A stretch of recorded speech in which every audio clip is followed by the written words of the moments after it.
Hi,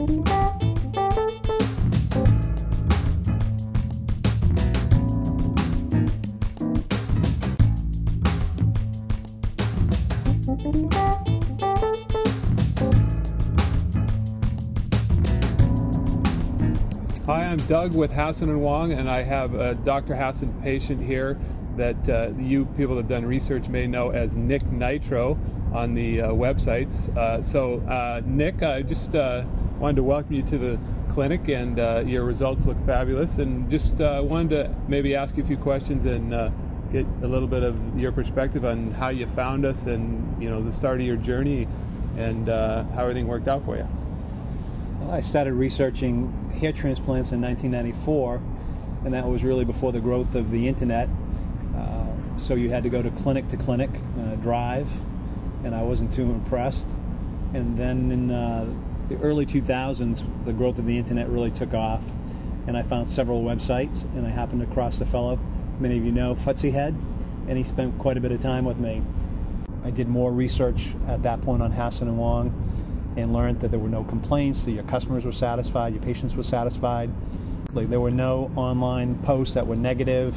Obviously you have competitors that are going to try to always put a slant out there, but you can see through that. The patients that had done work, had work done by Hasson and Wong, were very excited, and the results spoke for themselves. After looking at a lot of results from Hasson and Wong and comparing them out, knowing I really needed a mega session, I made a decision to come in 2004 and have my first session, which at the time was fairly large in the industry, 6,279.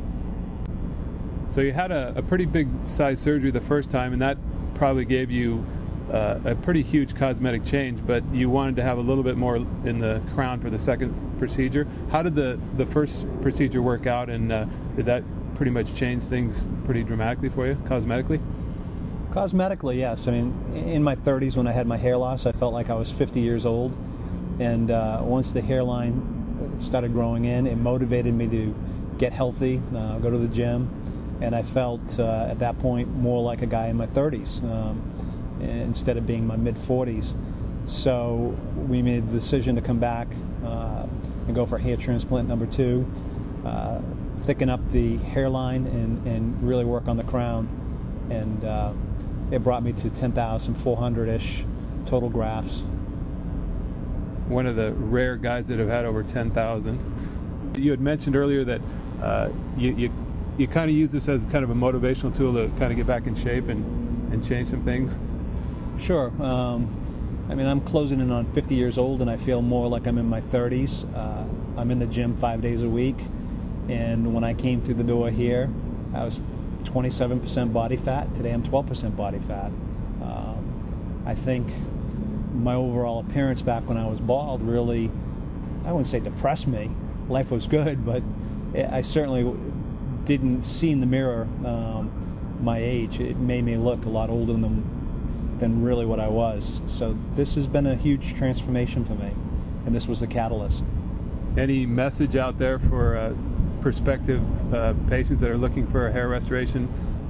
Your thoughts on our clinic and what you'd say to someone that is thinking about a hair transplant? I would say to you today that hair transplants are not what you heard about in the 80s. The technology is superb. Most people in their mind think about the stuff that happened in the 80s with hair transplants. They still want to refer to it as plugs. And I'll say, no, it's not plugs. Look at my hair. Take a comb and comb through it. And they just can't believe it. If you come here and they give you advice that you're good to go, you should listen to them. That the results are going to be excellent because the 2 doctors here are world class. As far as your reaction that you've gotten from friends and family and maybe coworkers, any reactions? Do people notice? Do they? What's your overall impression of when people see you or talk to you about it? Well, for very close family and friends, they obviously know that something was done, but they can't believe it. They'll want to touch it. Friends that I see or family that I see intermittently, they always say, there's something different about you. You've lost weight, you've changed. Did you color your hair? Something. They can't really put their finger on it.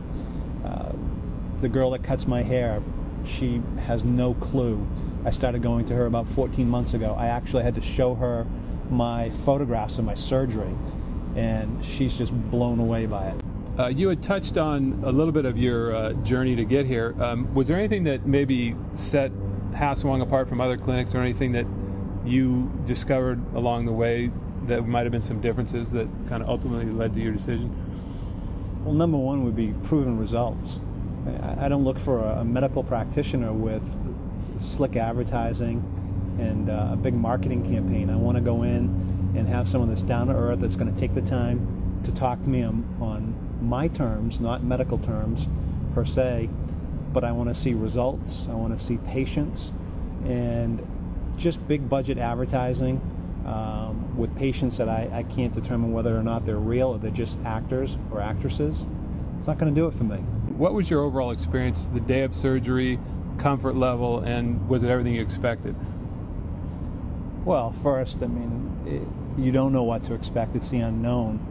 But pain management was handled excellent.